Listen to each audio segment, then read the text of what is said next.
कोथरूड गोळीबार प्रकरणातील मुख्य आरोपी निलेश घायवळ याच्या विरोधात इंटरपोलने ब्ल्यू कॉर्नर नोटीस जारी केली आहे। निलेश घायवळ आणि त्याच्या साथीदारांविरुद्ध महाराष्ट्र संघटित गुन्हेगारी नियंत्रण कायद्यानुसार गुन्हा दाखल करण्यात आलाय।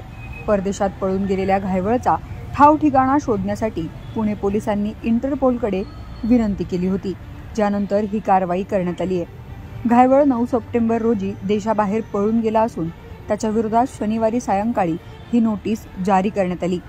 कोथरूडमध्ये किरकोळ वादातून एका तरुणावर गोळीबार केल्याच्या प्रकरणात टोळी प्रमुख निलेश बन्सीलाल घायवळ याच्यासह 11 जणांवर मकोका कायद्यासह भारतीय न्याय संहितेच्या विविध कलमानुसार गुन्हा दाखल झाला आहे। या गुन्ह्यात वादग्रस्त पिस्तूल परवान्यामुळे चर्चेत आलेला सचिन घायवळ यालाही आरोपी बनवण्यात आलाय। प्रकाश मधुकर धुमाळ यांनी कोथरूड पोलीस ठाण्यात या प्रकरणी तक्रार दिली आहे। निलेश घायवळ शेंगेन व्हिसावर देशाबाहेर गेला आहे। त्याच्या विरोधात जारी केलेली ब्ल्यू कॉर्नर नोटीस इंटरपोल मार्फत विविध देशांमध्ये पाठवण्यात आली आहे। यामुळे त्याचा ठाव ठिकाणा कळण्यास मदत होईल असे पुणे पोलीस परिमंडळ 3चे उपायुक्त संभाजी कदम यांनी सांगितलं। पुणे पोलीस निलेश घायवळचा शोध घेत होते, पण तो परदेशात पळून गेल्याचे उघड झाले। विशेष म्हणजे कोथरूड पोलीस ठाण्यात यापूर्वी घायवळवर आणखीन एक गुन्हा दाखल आहे आणि त्यात त्याला जामीन मिळाला होता। जामिनाच्या अटीनुसार त्याने आपला पासपोर्ट पोलिसांकडे जमा करणे अपेक्षित होते, मात्र त्याने घायवळ नावाने पासपोर्ट काढून परदेशवारी केल्याचे उघड झाल्याने मोठा गोंधळ उडाला आहे।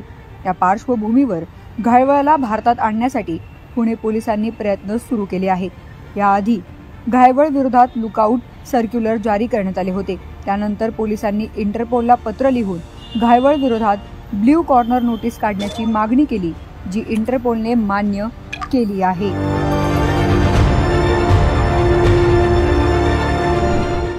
दी इंटरनॅशनल क्रिमिनल पोलीस ऑर्गनायझेशन म्हणजे इंटरपोल या नावाने ही यंत्रणा ओळखली जाते।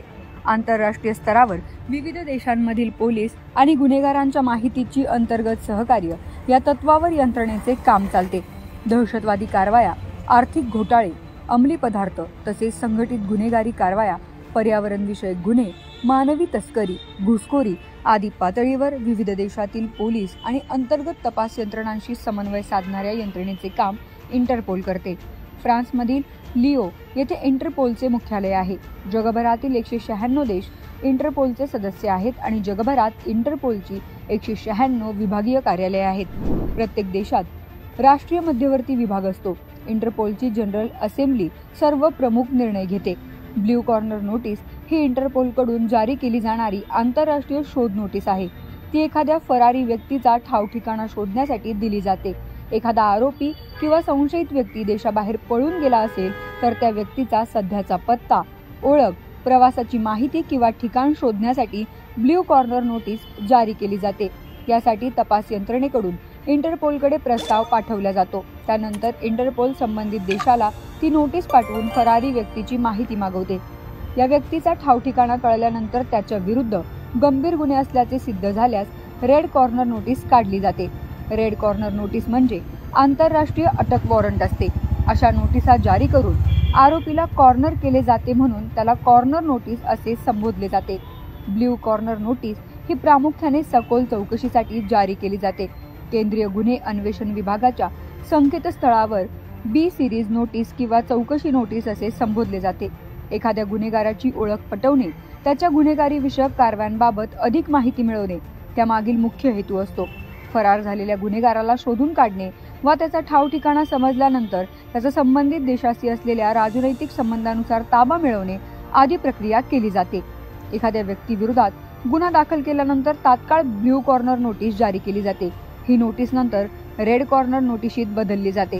संबंधित व्यक्तीची अटक किंवा सजा ठोठावल्यास त्या व्यक्तीला अटक करण्यासाठी रेड कॉर्नर नोटीस जारी केली जाते। गुन्हा दाखल झालेली व्यक्ती परदेशी असल्यास त्याच्या विरुद्ध तात्काळ लुकआउट नोटीसही जारी केली जाते। याबाबत पोलीस दलात इंटरपोलशी संपर्कात असलेला अतिरिक्त पोलीस आयुक्त दर्जाचा अधिकारी तैनात केलेला असतो। मात्र सारा पत्रव्यवहार पोलीस आयुक्त व प्रमुखामार्फत आंतरराष्ट्रीय मंत्रालयांशी केला जातो। शगुफ्ता शेख, लोकमत.com, पुणे।